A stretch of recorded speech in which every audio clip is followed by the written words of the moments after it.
fresh food for the people in the market. Again. All right, folks, so agriculture is the backbone of our nation, and this morning we'll be talking about pests and pest infestations that could easily eat away at the nation's crops. Stop it. We have with us Earl Watkins, Zonal Plant Health and Food Safety Officer in the blue, and Rada Everton Robinson, who is Manager on Farm Water Management Unit. Rada. And that's the end of the interview, because we'd have no more time. Morning to you both. Welcome to Smile. Morning. Thanks for having us. So, Earl, apparently we're doing this because of the heat and it's affecting crops, right? All right. But we don't have heat all year in Jamaica. I know it's a little hotter now, don't get me wrong. All right. But does it normally happen, or is it because it's really, really, really hot now that it's happening? Well, it's because it's really, really hot now that it's really happening, and you have this high infestation of insects such as whiteflies, aphids, thrips. We don't know what those are. Whiteflies. Yeah, whitefly, aphids. What's an aphid? Aphids are insect that affect the crop, like a sucking insect. Okay. So suck the sap of the plant. And that, what's the other one? And the other one is thrip. Thrip. Yeah, THRIP. Which is a what? Well, also an insect, and it also affects crops. Okay. So again, that is a sucking insect, so it affects. And this is just because of the heat? Yeah. They are there all along, but with the heat, they tend to multiply much faster, so the life cycle is much shorter, so you see a proliferation of these insects.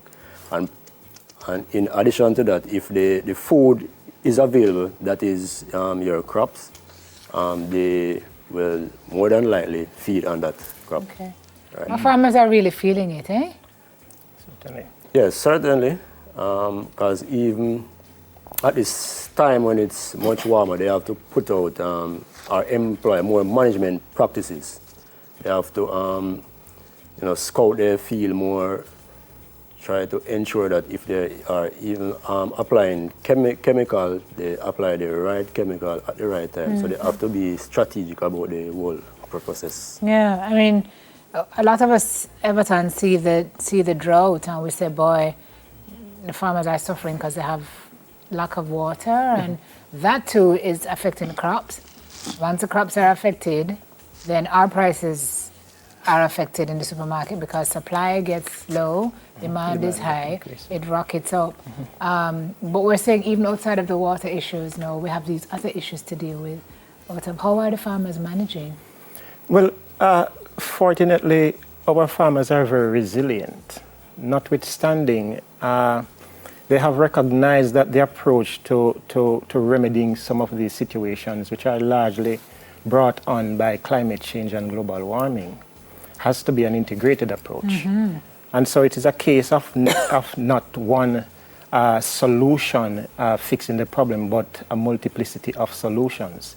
And that is where RADA thrive in terms of helping farmers both technically as well as in terms of the provision of information, the capacity building, and in collaboration with other entities, international funding agencies, with the Ministry of Agriculture and government agencies, has embarked on initiatives that are solution-oriented, right? Of course, most of what is needed for our farmers are not necessarily new innovations or new technologies. It is really to understand those that exist and try to optimize as best as possible and maximize the use of those that do exist. Yeah. It is certainly also, in the same breath, I'd like to say that innovation and new practices does play a part. This is hydroponics and all the other. This is hydroponics, this is vertical farming, this is aquaponics. So we need to get more farmers involved in that for sustainability purposes. We certainly, but a good place to start, Neville and Simone, is doing it for yourself. We can start at the level of our backyard farming. because food so- security is key. Yeah. And you'll feel more comfortable and more enthused, more optimistic when you're eating something that you yourself have produced. Sir Earl, they bother all crops, or just certain crops that get touched? Well, they tend to feed on specific crops, but if that particular crop or food source isn't available, then they might venture on other. They might or they do? They might, and some of the time, if they might feed, so like in the families, they have plants, and plants have what they call different species in a particular family. So if one particular plant isn't available, then they would feed on a plant that is Say in they that can't family. catch quack, or you can It's see his shirt. It's also his pants. And in addition to that, also, if you have weeds, what we consider as weeds, because you might have plants in the field that we don't really establish those plants, and we're not really going to benefit from those. So those are weeds. Sometimes the pests or the pest insects might, be on those plants, Yeah. and then they can easily move from those plants onto your Similarly, they made the point that the farmers are struggling. Is there a way to stop this? Is there a Well, way? there are a number of ways that RADA is so let's get into that, because that's important before we go, so we can arm you guys with the information. The first one you're saying is to destroy the old crops to prevent the spread of the pests. So if you have crops that you think are infested, you tear them out and fling them away. So?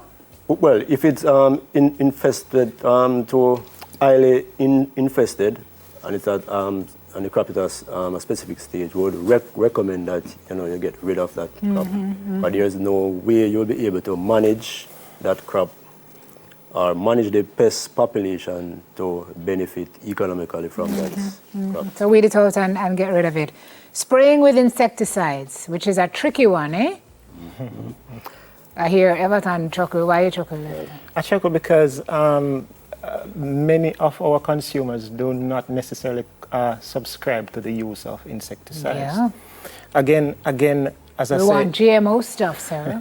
Organic. organically Yeah. produced stuff. And of course, as I say, sometimes when we hit rock bottom in terms of the crisis that the agricultural sector is facing now, the great impact that it has on farmers and farm families, it really brings us to a place of trying to utilize as best as possible the resources that are readily available to us. Because one thing is, when we talk about food security, it's not just the availability of food, but the availability of healthy food. Safety. And safety. Right. So we don't want a GMO, we want the organic, is what I really ought to have said. And then RADA has to instruct the farmers as to how to properly spray. Yeah, and that is very important, because we want to ensure that our farmers are safe.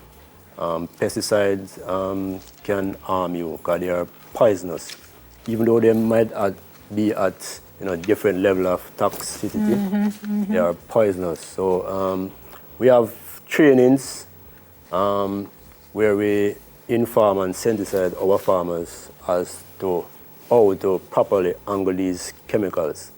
So from time to time we mention different aspects of what we will encourage, like ensure that you wear your protective gears. But protective gears are very important. Your goggles, Yeah. Your mask, overall. So we want to cover all of. But even how to effectively spray, because I'm seeing you saying no pests can hide on the undersurface of leaves, just to make sure that when you're spraying the right areas in the right quantity. Right. If I may just jump in and say, plants drink, they don't eat. Agriculture, plants drink, they don't eat. So what it is that you're thinking of fertilizing plants will only take up the fertilizer in a liquid form. And so the availability of water is essential. That is where the unformed water management unit of RADA comes in handy in terms of design, installation, training, building the capacity of our farmers in helping them to find the most suitable solution. Yeah. Let's hope, as Sim said, for our farmers' sake, that we will be able to control this. So thanks for coming in. You're most welcome. Well Thanks for explained, coming. sir. And we just contact RADA now for the farmers to find out how to get the information, right? Certainly. Any RADA office in your parish? RADA Right. office in the Okay. parish, the corporate office 1888 Ask RADA, or reach out to any parish office and you can make contact with myself, Earl, or the team. Yeah. 1888. Ask RADA. Got it. Well, I learned something this morning. 'Cause Plants don't eat. Well, I never know them eat nor drink. They drink. I didn't know whether. And how they would get up to something. You never did biology in school? No. Actually, you didn't do. No. You were kicked out before you Before you reach the lab. Yeah. Like, remember, they have to observe. No, that. it's okay. No, It wasn't in school at that time. No, Them I kicked him out long understand before that, that you have to get the water and the roots and And the stuff, roots, but I've never right. heard it said that. Oh, so right. I just never think about anything like that. But thanks again. All right.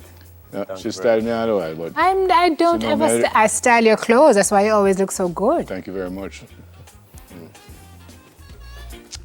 Earl Watkins, coming back. Zonal Plant Health and Food Safety Officer at RADA, and Everton Robinson, Manager on-farm water management unit at RADA. Still to come, exporting to expand in the Latin Americas or in Latin America. We'll be right back with that.